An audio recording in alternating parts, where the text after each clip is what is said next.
Right now, while watching this video, you probably feel safe. Your home's value doubled in the last 5 years. When you look at your bank account, you feel rich.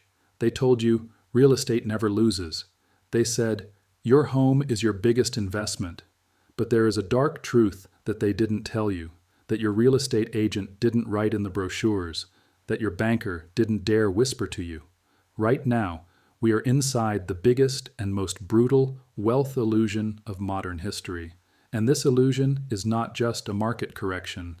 This is a silent situation dragging millions of middle-class families into a debt trap from which escape is mathematically impossible. Let me draw you a scenario that is perhaps the very life you are living right now. You woke up on a Tuesday morning. While drinking your coffee, you see that your mortgage payment has been withdrawn from the account.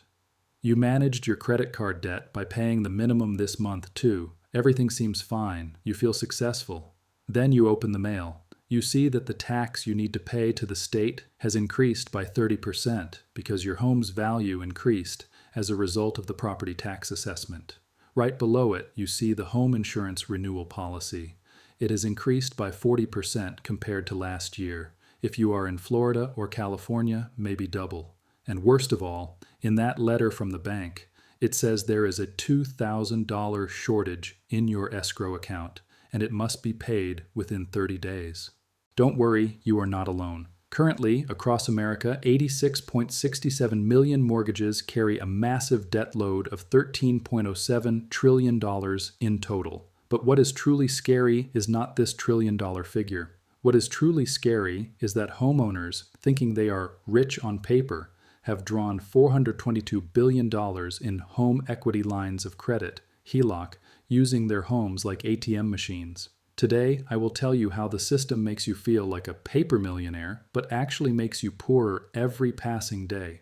This is not a crisis story sunk by bad loans like in 2008. This time, it is a much more insidious story. We call this the 4-stage housing trap, and right now, we are right in the middle of the 3rd stage, which is the most dangerous, most painful stage of this trap, namely the cost shock. If you are ready, let's start, because you are now going to learn why the money in your wallet is melting while your home's value rises, why Warren Buffett and JP Morgan are silently moving to cash, and who will remain standing when the curtain of this illusion is lifted. To understand how, when, and by whom this trap was set, we need to rewind our memory not too far back, but just a few years, to the era of cheap money. Between 2020 and 2022, the greatest monetary expansion experiment the world has ever seen took place. Central banks flooded the markets with money to save the system. People were encouraged to enter into 30-year debts with rates as low as 2.65%. Almost never seen in human history.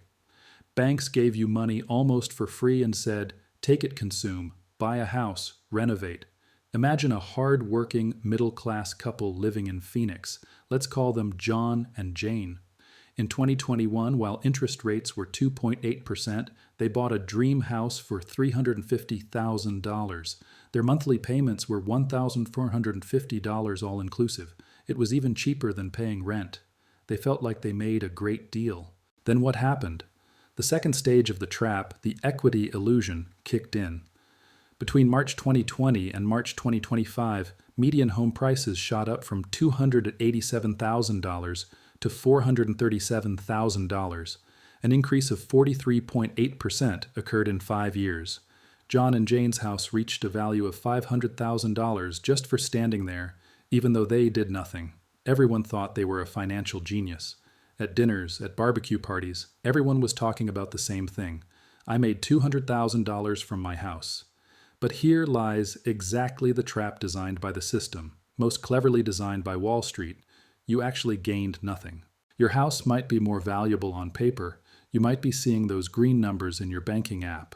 But you have to live inside that house. What is the only way to access that money, that wealth? Either you will sell your house and stay on the street, which is not an option, or you will move to a cheaper place, but everywhere has gotten expensive. The third option is the bank's favorite option.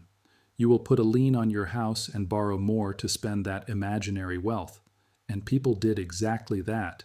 Because they felt rich, they increased their spending. In 2024, the average HELOC, home equity line of credit, balance reached $45,157. People renovated their kitchens, built pools, bought luxury cars, paid their children's college installments, relying on increasing home values. Let's go back to our couple in Phoenix. The bank called them because their house appreciated. "Congratulations," they said. "A lot of equity has accumulated in your home. Why don't you use this?" They took out another $50,000 loan. Now their total debt became $400,000. But this was not wealth. This was the mortgaging of your future labor. This was a debt, and their income began to be crushed under inflation. While the grocery basket got 40% more expensive, their salaries increased only by 10%. The system made you believe you got richer because the price of your assets increased, whereas what increased was not your wealth, but merely your collateral value for the bank. And banks used this inflated collateral to push you into a deeper debt pit with no exit. Now let's come to the most brutal third stage of the trap we are in: cost shock. The Fed raised interest rates from 0% to 5.33% to stop inflation, or pretend to stop it. Mortgage rates shot up from 3% to over 7%. The media constantly told you, these high rates affect those who will buy new homes. You already bought with 3%. You are safe. This is a big lie. The real problem is not for those who will buy new homes. They have already withdrawn from the market. The real fatal blow lands on existing homeowners. Because inflation didn't just affect milk at the market or gasoline, it exploded the invisible costs of being a homeowner. Let's look closely at these invisible enemies. First, the insurance crisis. The average home insurance in Florida doubled from 2019 to 2024, exceeding $5,000. In some regions and flood risk areas, these figures reach $10,000, $12,000. In California, the situation is worse. Major insurance companies, State Farm, Allstate, are no longer writing new policies. Why? Because the risk math no longer holds up. People are forced into the state's FAIR plan, which is 2 to 3 times more expensive than private insurance and less comprehensive. Insurance has become a second mortgage installment, not a security. Second, tax increase. You were happy that your home's value increased, right? The state was happy too. Local governments reassessed property taxes, taking advantage of rising home values. In states like Texas, property taxes increased by as much as 30 to 40%. The state told you, "Congratulations, you are rich on paper, now pay us cash." But your cash flow didn't increase, only your expense increased. Third, the variable rate trap, HELOC. This is the most dangerous one. If you took out a HELOC saying rates are low anyway, like our couple in Phoenix, you have a big problem. Because HELOC rates do not stay fixed. They are adjusted according to the Fed rate. Your interest rate went from 3.25% to 8.5%. The interest payment alone for that small $50,000 loan, excluding principal, shot up from $135 to $354 monthly. This means an extra $2,600 a year. Let's continue through our couple's house in Phoenix. Their insurance doubled. Their taxes increased by 30%. Their HELOC payments tripled. Their monthly housing costs, which were $1,450 in 2021, shot up to $2,300 in 2025. Their income remained the same or increased very little. But according to this picture, their mandatory expenses increased by 60%. This is exactly what impoverishment is. On paper, their house might be worth $500,000, but their cash flow has come to a standstill. More money started leaving their pockets every month. And this is not just an individual problem. These are the sounds of a systemic crisis. Data doesn't lie. In November 2025, mortgage delinquency rates reached 3.85%, the highest level of the last 4 years. In just 1 month, from October to November, exactly 609,000 people who regularly paid their debt fell into a state where they couldn't pay. This was recorded as the largest sudden spike seen since the pandemic. The system is cracking, and this crack is not stemming from unemployed, incomeless people like in 2008. This time, the crisis is emerging because the middle class, who have good credit and jobs, are being crushed under inflation and cost increases. You might ask, don't the banks see this? You might be thinking, if homeowners go under, won't banks go under too? Banks saw this crisis long before you, me, or those tie-wearing experts on economic channels. And silently, without creating panic, they made the biggest position change in history. What do banks do in a normal economy? They give loans, they sell money, they earn interest. Do you know what JP Morgan Chase, America's biggest bank, is doing right now? They are not opening the credit taps. On the contrary, they are building the biggest fortress balance sheet in history. Let's look at the data. JP Morgan currently holds $1.4 trillion in cash and short-term investments in its vault. $1.4 trillion. The loan-to-deposit ratio is falling, meaning instead of giving the money they take from you as loans to others, they choose to keep it on the side to not take risks. But why did they choose this? Because they set aside a massive loan loss provision of $2.2 billion for losses that haven't happened yet, but they know with mathematical certainty will happen.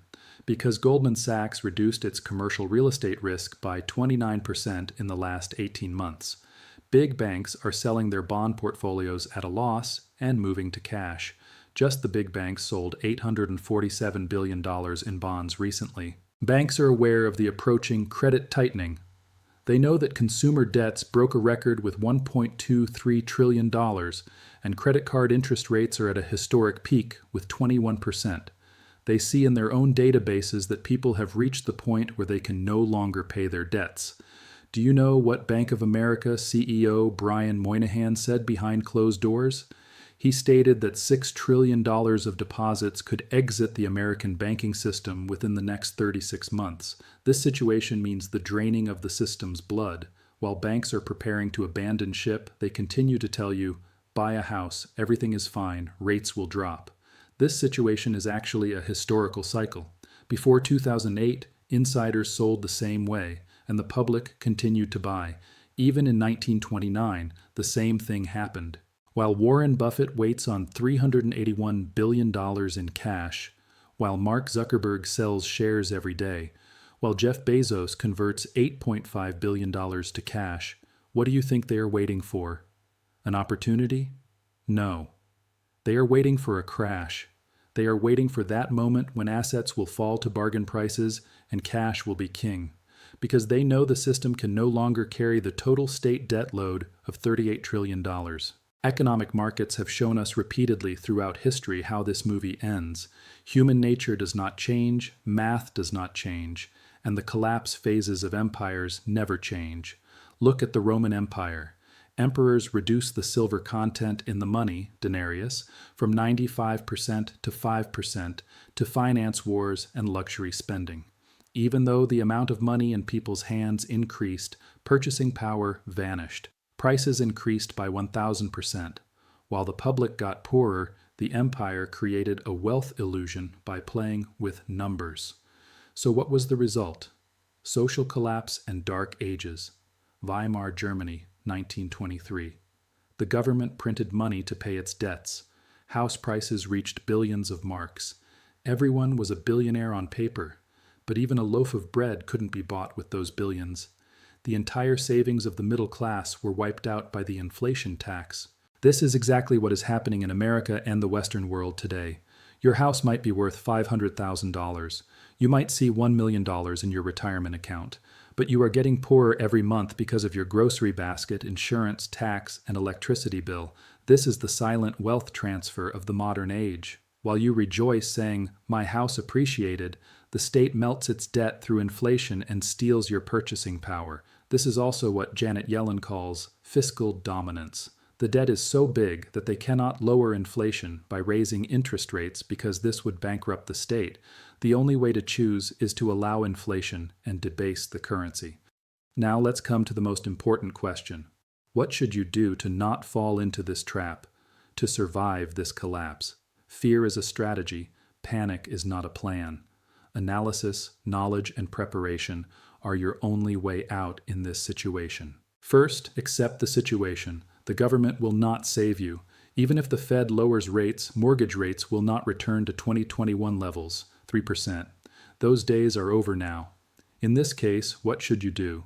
First, protect your cash flow. Cash flow is king. Stop focusing on the value of your home. That number is a virtual number. The only thing you need to focus on is your monthly costs.